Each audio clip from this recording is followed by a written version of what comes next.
Good morning to everyone, and thank you for joining us today. I hope you're staying safe and healthy during these trying times. Today we have Zak Doffman, founder and CEO of Digital Barriers, and Bill Minahan, the founder and CEO of aNetworks, here to talk about Chinese technologies and your cybersecurity.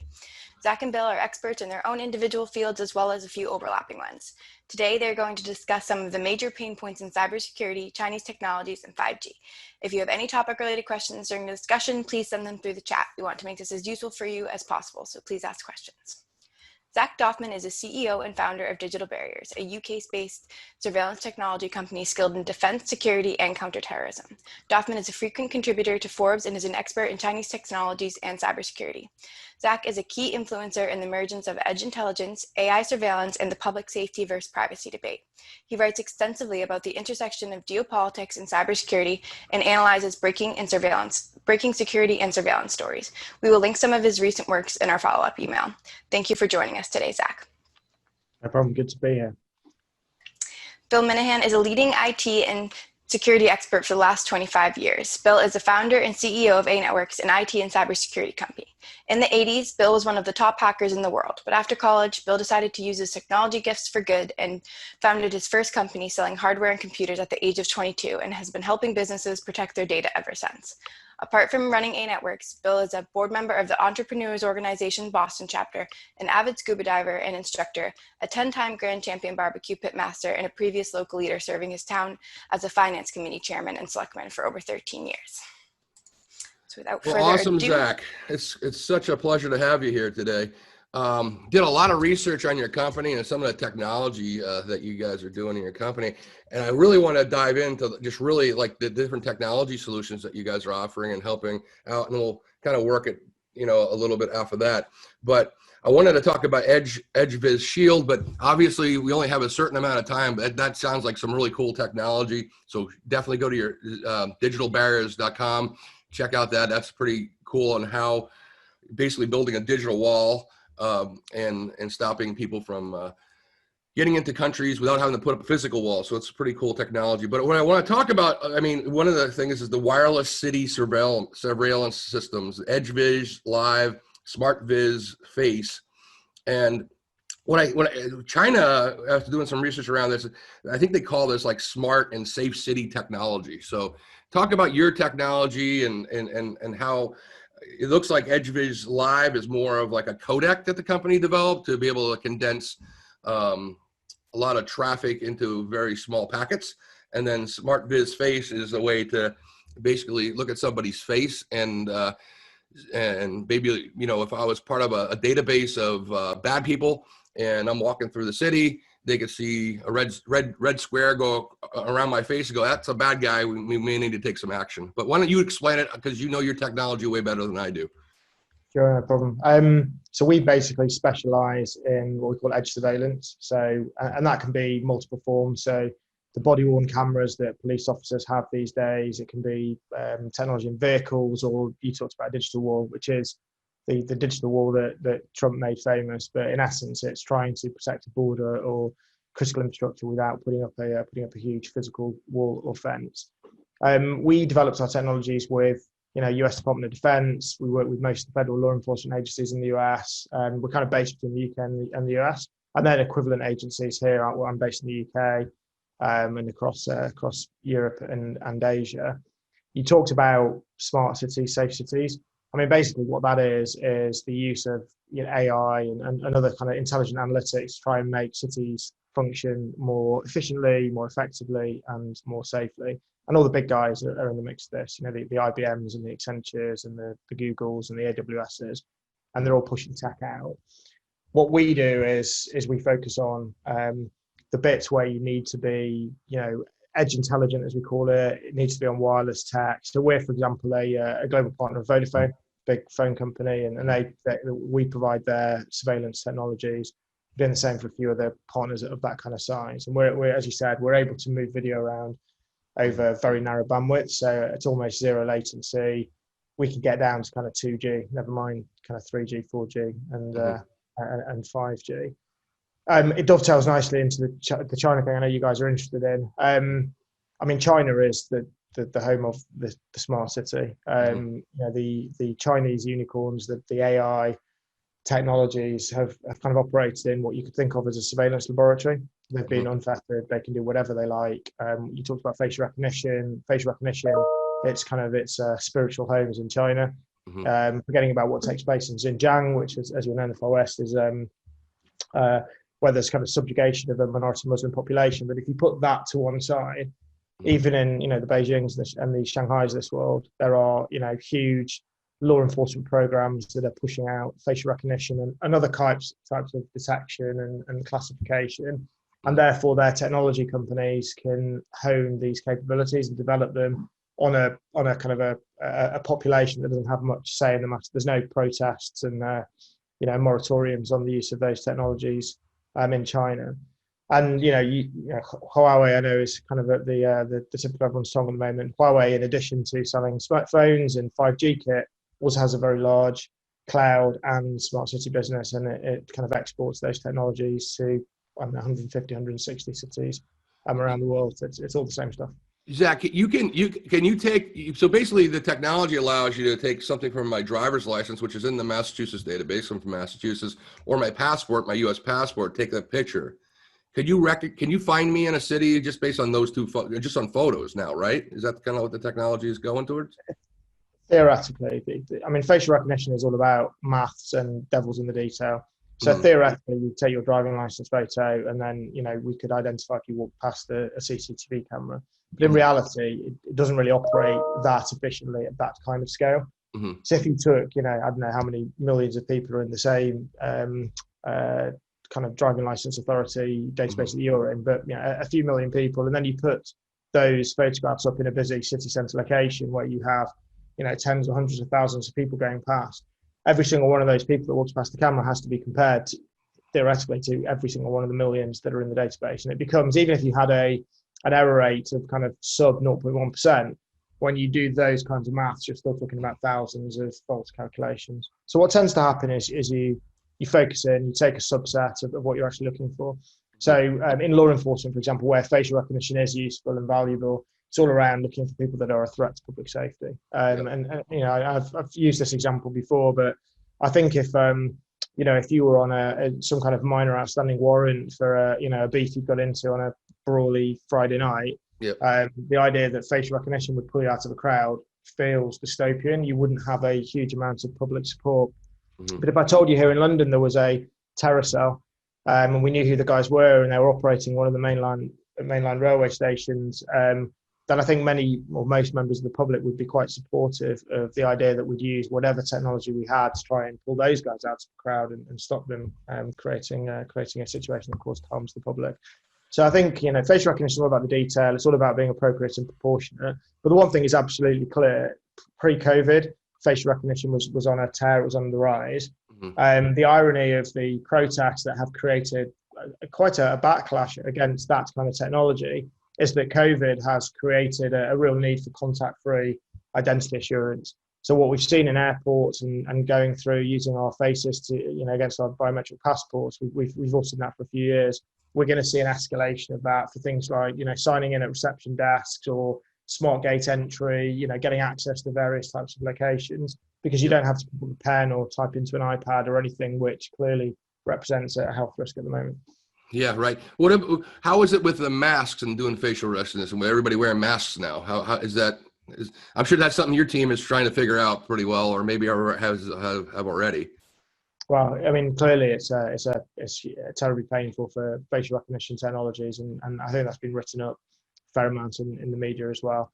Facial recognition runs on AI, so it's all about training algorithms. So the huge data sets that all of these technologies were trained on, none of them had millions of people wearing masks, right? It just wasn't done that way.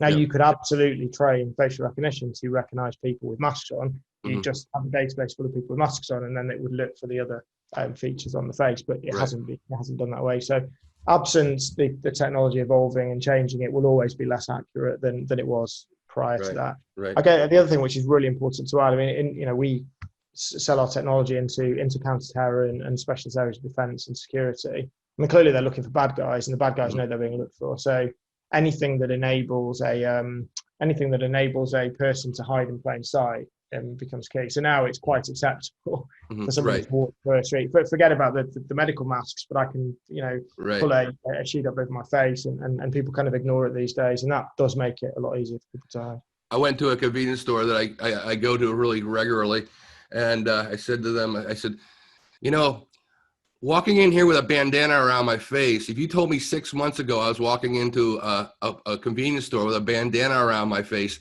6 months ago, I would have told you I'm going on some pretty hard times. So it's just funny how society, changes the way it has. Talk about how digital barriers and COVID, and what you guys are doing with COVID-19. I saw on your website, you got elevated temperature screening, live stream body cams for surveillance, I guess. And then it's also safe zone video analytics, which are tools to control and enforce measures that are put in place by government. Yeah, so look, working primarily through channels. So in the US, we work with JCI, G4S. Here we're working with Vodafone. It's all about helping the return to work primarily, and the COVID response, the use of technology for the COVID response really divides into two camps. You've got the facilities that need to be open right now, so food processing, manufacturing, critical infrastructure sites, transportation, logistics. So these sites haven't really closed, and they need to stay open. And a lot of what's being done in those places right now is very labour intensive. So there'll be manual temperature checks for staff. Some entities are actually doing genuine testing on a daily or a weekly basis. And whilst that is definitely a short-term effective measure, one can't really see that persisting for the next 12 or 18 months. So we need to look for more automated types of technologies, the kind we talked to, which I'll come to in a second. But then we know that we're tomorrow September starts, right? So everyone's talked about September as the return to work. We know in major cities in the States, here in the UK, elsewhere, people are reluctant to go back to work because the world isn't really designed for social distancing and staggered commuting and all the rest of it. So I think organisations need to do whatever they can to try and make it safer and easier, and that's what we're looking at. So it is things like mobile technologies for the use on the front lines, whether that's engineers or doctors or lone workers, so they can communicate without having to have 2 or 3 people together on the front line. The analytics you talked about will do people counting in and out of locations, but very efficiently, just to make sure that if you've got a restaurant or a supermarket, you've got a certain number of people you want in, you want to try and keep the numbers down, we can do that. We can do mask detection. Are people in your facility, on your vehicle, are they wearing masks? Are they wearing masks properly? We can do that. We can create an alert if an area is overcrowded. So this could be an open space out in a city centre or in a recreational area, and it's just a case of understanding that there are too many people in that area, and you might want to go and have a look at that. So all these they're not intrusive technologies. This isn't intended to be a kind of a big brother step, if you like. What it is, it's all about helping organisations keep themselves safe, keep their kind of staff and customers safe as well, and just use technology unobtrusively to help them do that. Yeah, let's shift into that then, because obviously once you start talking about facial recognition, cameras all over the place, being able to identify people as they're walking down a street and all that stuff, you almost start, when you start doing some more research, where China has kind of taken that type of development and now they started going into social credit scoring and using Sesame credit and all that stuff. And talk about that and the thoughts and what China has taken this type of technology and where they've taken it to. Yeah, I mean the social credit scoring's pretty clearly predates COVID. I mean, China's been pushing this large program out for a few years now, and it's a combination of data analytics and surveillance. And the idea is that based on how quickly a citizen pays their electricity bill and how they socialise with the neighbours and what their online activities are and what they do for a living and all the rest of it, kind of tells you whether they should be treated or how they should be treated. And that led to last year situations where people's travel was limited based on their social credit score. So it's something that you couldn't imagine at all in the West. But China had this ecosystem, this infrastructure in place. What's been really, there's a line, right? When you think about surveillance technologies as a response to COVID, I mean, ultimately the most effective way to prevent infections is to contact trace, right? And is to identify and then isolate people that are or may be infected, and to prevent them spreading the infection. And we know that is far and away the most effective way to deal with things. And then you've got this line. So we're all one side of the line, which is, yeah, that's all fine, but I don't particularly want my privacy intruded. And then this is where, the Apple, Google contact tracing framework kicks in, and it was all about, okay, you can't identify me, you can't really know where I am. All you can tell is if my phone was near another phone, which is right next to useless when contact tracing comes back. So, I mean, it's okay, but unless you've got 80+% of everyone walking around with these phones, with these apps on, it's a massive waste of time because you haven't got a clue whether you've got a local hotspot. In the event that you did have the location pinged, then actually you could try and work out if you had other people in that particular location, but you clearly don't know. So that's what we've got on our side. Where China led the way, and we've seen other countries do the same, is if you ignore kind of privacy concerns and say, this is a national emergency and we'll do whatever we can. And then you say, right, well, I know that I can tag phones and I can work out where those phones are because, the phone knows who owns it, it knows where it's been, it knows where it's going, et cetera, et cetera. And then you think, okay, right, so if there's an infection in the particular location, I can work out who else was there. And if you really want to get into the data behind the scenes, I know this phone knows a bunch of people because I know they've called or texted them or they're on their contact list or whatever else. Therefore, I can kind of work out if you're in a particular location who you might have been seeing, and then I can narrow it down even further. That's unbelievably effective. Yeah. If you ignore privacy concerns and say we will use technology to the nth degree as far as we can in order to contact trace and to identify people, and in parts of Asia and China as well, clearly this has gone to pulling CCTV and identifying it and then trying to work out if we can see people and who else was there, public health announcements, checking in when you go to particular locations. So you've got a phenomenal database of who's where and when. And if somebody is infected, you can work out exactly where they were. They don't need to rack their brains and try and remember. And then you can actually go through and work out who else was there. That is how you stop infections. I mean, clear cut, it works. Yeah. It's clearly not acceptable to us, but it's there if we need it. The research I did is the social scoring ranks citizens based on their online behavior or their behavior, punishments and credits to build conformity based on what's their financial credit score, their driving record, people who you choose to associate with.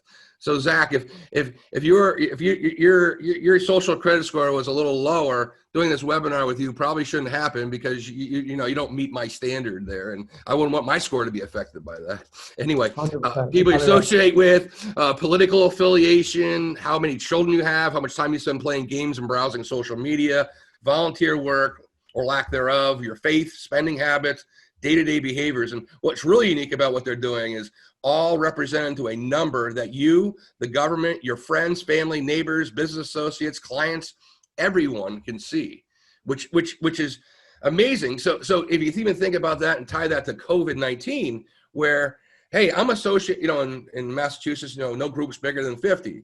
Well, with the technology, you can see, all these smartphones are really close together. Okay, these people are in a big group of people.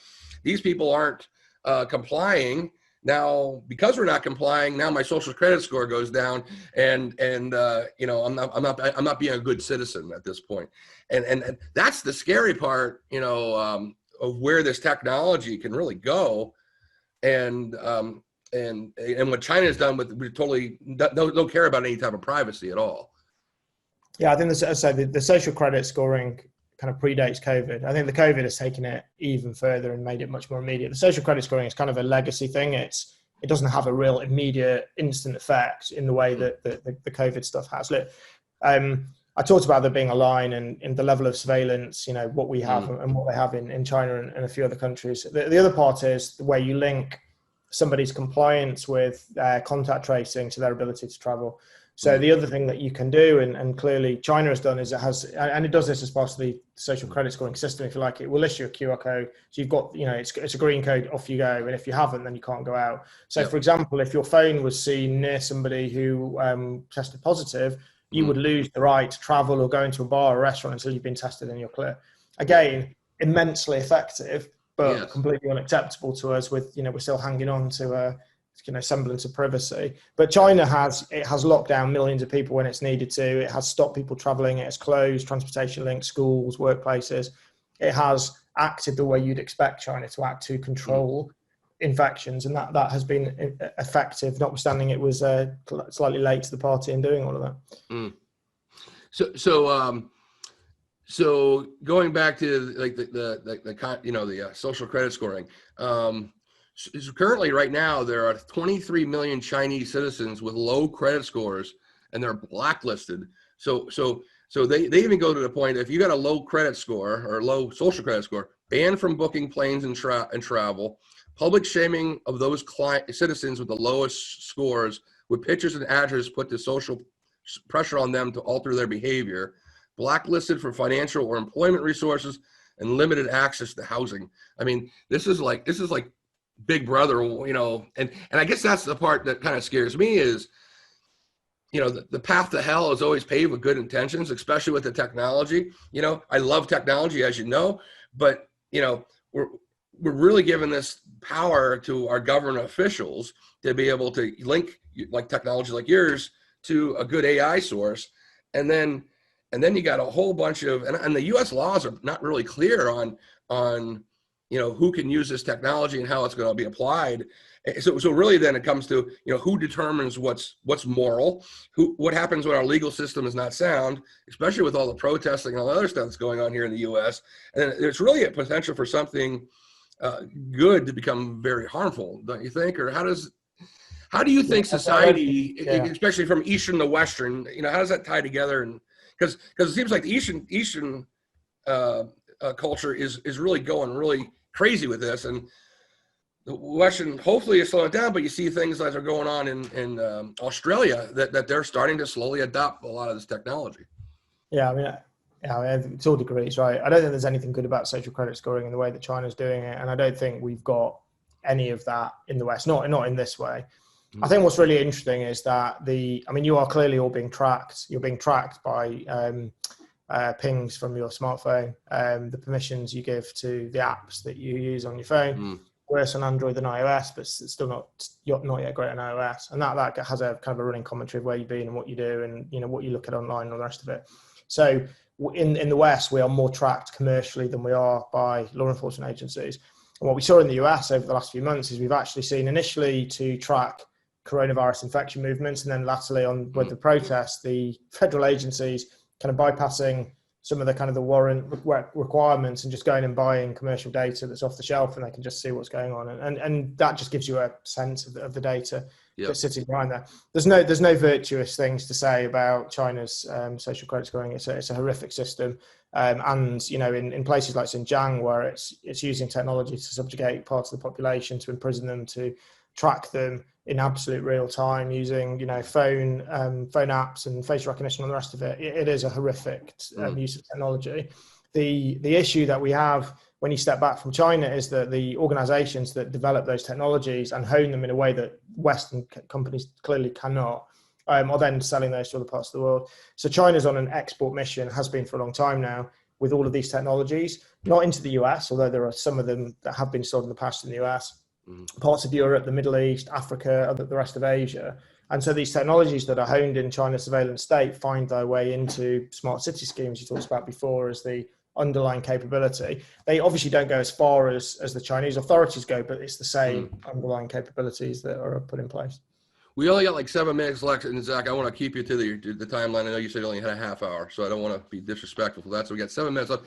Talk a little bit about how, what the social media data, there's a big thing going on. As anybody picking up the paper with Microsoft and a couple other companies getting in the bid to buy out TikTok, and also the data that even like Facebook and all these other applications are collecting on us, and just make us a little aware of what kind of data are they collecting. So what's the big concern about this data going to China too? So if you put aside some of the claims that have been made about TikTok around the Trojan horse for China and spying for PLA, so put that to one side. Your smartphones today are a huge privacy concern. So every time you install an app, the app has permission to gather certain amounts of information from your phone. It's significantly worse on Android than it is on iPhones, but it's not good anywhere. And then you have these SDKs that are provided by the likes of Facebook and Google that don't just sit on their own apps, but become embedded in other people's apps. So what they then are is an aggregator, if you like, for information about you. And the intent of this is it can sell you contextual advertising. So the idea is if I know where you are and where you've been and what you do and the stuff you've looked at online, I can then, in essence, offer you up as one of the millions of customers for a sneaker company to go and sell shoes to, because I want to find people that are 15 to 25 and live in Boston and go out on a Saturday night, and whatever the information might be. So what was really interesting about the TikTok situation is that in essence, TikTok came to prominence because it was doing what everyone else was doing. It was gathering information it didn't need, and because that's what these social media and other apps do commercially. And it was, in that regard, no worse than Facebook. TikTok got caught out on a couple of occasions. It was accessing clipboards for reasons that are fairly, difficult to understand. But anyway, it was accessing clipboards on iPhones, got caught doing that. And then a couple of weeks ago, it got caught tracking the MAC addresses on phones, which is not supposed to do. It's supposed to limit itself to the ad tracker, which you can reset. And by tracking the MAC addresses, in essence, as a phone user, you're unable to reset that, so it can create a running commentary. Now, in of itself, let's be very clear, there is no evidence that TikTok is genuinely spying for China. This information is interesting, but it isn't the valuable data that you would need. If China wanted to gather information around US government personnel and the rest of it, it wouldn't start with TikTok. There are many other ways that it can go. But I think it did two things. Firstly, it shone a light on the amount of data that is being gathered by your phones, and they're all doing it. And I think it's important that we ask ourselves, are we any more comfortable with other Western social media apps doing the same, or should we kind of call an end to the whole lot of it? But also, for the first time, the real issue with TikTok is it is a company that, for the time being, is owned by an adversarial state to the US. There is clearly the risk that it could be used as a platform to push out messages that are friendly to the narrative being pushed out by China. It could be used to gather information. The scope of what it does could increase. And we haven't really in the West faced a situation where a Chinese or Russian app has had that much of a hold over our population. And therefore, there needed to be some form of regulation or monitoring. You can argue the toss about whether the US is going too far in forcing a sale, but certainly something, I think it's fair to say, something needed to be done. Mm-hmm. One of the comments real quick, we got 3 minutes left. China, a friend went to China a few years ago, and the question, how do they feel about the new technology, knowing where you are all the time? The answer he got back multiple times was, I feel safe to go out. And it's really a weird, he commented on the difference of maybe a US, UK citizen versus the thought process of really what the China is all about, which is, they don't mind really the control factor, because it makes them feel safe, right? Well, yeah, I guess it's a cultural thing. It's the same in the Middle East. It's less about technology in those, but you're right. If there's a state that's heavy on the surveillance and you're just going out on a Saturday night, you clearly feel safer because everyone's being watched all of the time. Right. I'm sure none of us would particularly want to live in an area where every single hotel, all the CCTV in the hotel is piped through to the police automatically, and everywhere you go, everyone knows where you are all of the time. Your movements are tracked, can be traced. I'm not sure that is a sacrifice you'd want to make to feel safer on Saturday night out. At least today, anyway. I mean, if you told me a year ago that the U.S. citizens would be okay with being locked in their houses for 3 months and not move around at all, and really, even the states inter movement within the states would be limited because, my parents live in Pennsylvania. I can't go to Pennsylvania living here in Massachusetts because they're not on the list. If you told me that a year ago, I'd say there's no way that would happen. And now, it's commonplace. It's weird how some of these things get introduced into society for the sake of safety or health. Yeah, look, and I think and I think this is an interesting final thought. Right now, the use of surveillance to contact trace to work out who you've been near and who you've seen is erring on the side of privacy. I think as we all go into the winter, potential second waves, we're all very tired of lockdowns. The economies and everywhere we live are all really damaged. What would we trade to not get locked down again? Would you be willing to have your phone properly traced so your contacts are properly traced? You need a QR code to travel. If you could go see your folks, if you could go to work, if you go out shopping, or are we prepared to have further lockdowns to kind of preserve the privacy of our devices? That, I suspect, come November, December, I think that will be a debate that will be making headlines in various places around the world. Thanks, Zach, so much for joining us today. I really, really appreciate the conversation with you. And good luck. Have a good night. It's a little later than here it is in the U.S., so I guess you're getting ready to shut it down for today. But thank you so much, Zach. Thank you. Cheers, guys. Bye-bye. Okay, bye-bye. Bye.